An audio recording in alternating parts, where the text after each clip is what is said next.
Hey everybody, welcome back, and first of all, happy Friday. It is almost the weekend, we've almost made it. Now today I have a really cool video for you because it's the first episode in a new series where I'm going to be talking to you about a whole variety of people, some of which will be historical figures, people who lived long ago, and some of them are living very much today, and I'm going to be sharing with you either a fascinating story from their lives and how they accomplished something, or simply a fascinating idea that they have shared with the world. And these are usually things that are not discussed in the context of language learning, at least not by that particular person, but that I think are so helpful to making us all better language learners today.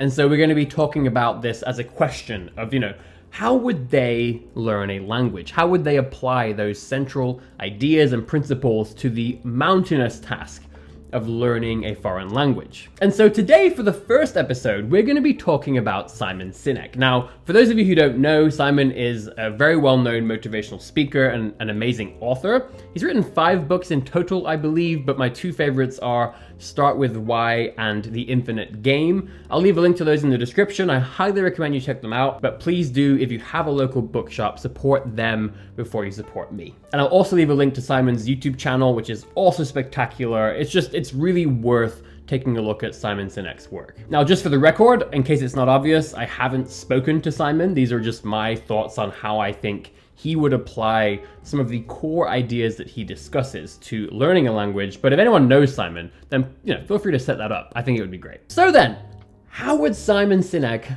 learn a foreign language? Well, the first thing I think he would probably tell you is to start with why. That's a joke, it's funny. But I think the most central idea that he would have in sort of approaching this or giving you advice on how you should think about learning a language, it's the idea of infinite games. So Simon Sinek often talks about this philosopher in the mid-1980s by the name of James Carse, who shared this idea of an infinite game versus a finite game. So let's define these two things. So finite games have fixed players. They have known rules, so the rules do not change. We've agreed on them at the beginning. There is an agreed upon objective. There's always a beginning, middle, and an end. And if there's a winner, then there has to be a loser. So this could be like basketball, for example, where we have a set of rules. We have 2 teams. Those 2 teams have a set group of players, and there is a beginning, a middle, and end. And there's a simple objective that we all agree on. Whoever has the most points at the end of the game wins. And so by definition, the other team loses. But then we have infinite games. And this is really, really interesting. So an infinite game has both known and unknown players, which means that at any point, anybody can join or leave the game. The rules are changeable, which means that you can play the game however you want. And most importantly, the objective of an infinite game is simply to keep playing the game. And so right away, this evokes the idea in language learning, how you never ever finish learning a language. Language learning is absolutely an infinite game. I can't think of a more perfect example of an infinite game. There's no such thing as winning language learning. You don't win that game. There's no number 1 language learner. There's no number 1 speaker of French or Spanish or Japanese. And so Simon Sinek talks about how if you're going to succeed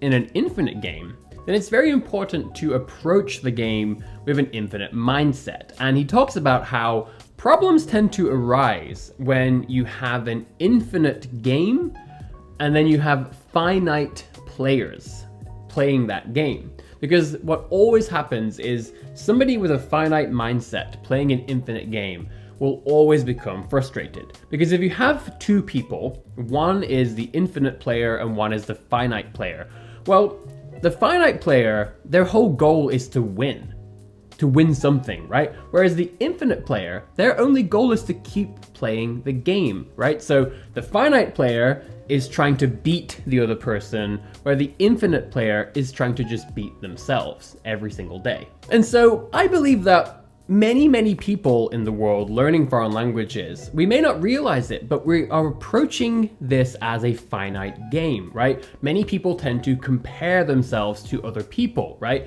As if it's some kind of competition.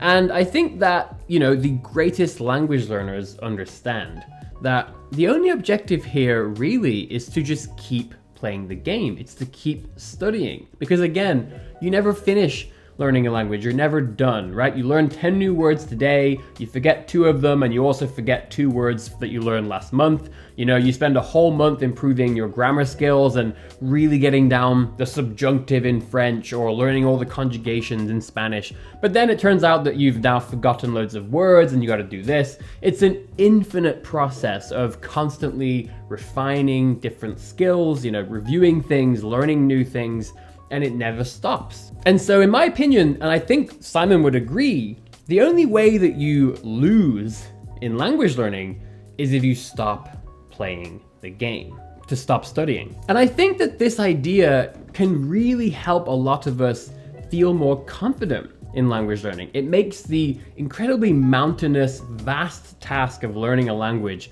feel a lot smaller, feel a lot more manageable. Because as we measure ourselves each day as being successful or not, it's not about did you learn 50 words today, and it definitely should not be about did you learn more words than your friend or that other person on Instagram who's posting their study stuff.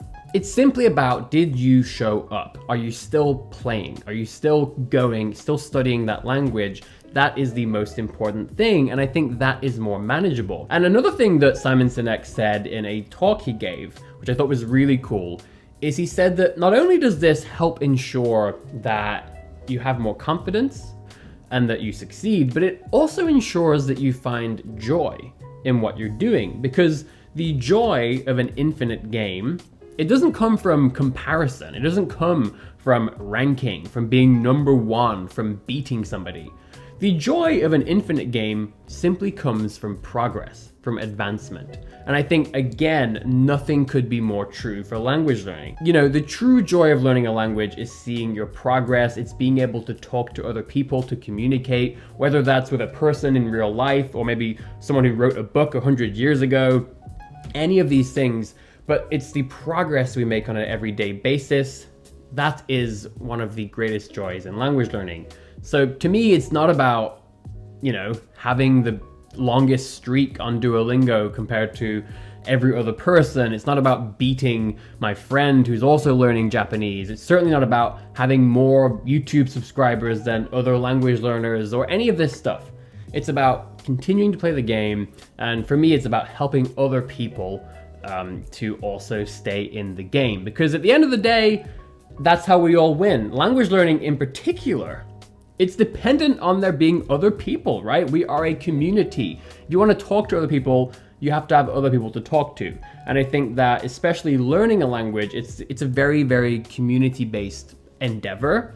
And so if we focus more on just keep playing the game, keep improving, and let's help all of the other people in the community also keep playing the game, because we're not playing against each other, right? This is a game where everybody can win. And so there's no reason to not help each other, to just stay in the game and keep advancing and improving every day.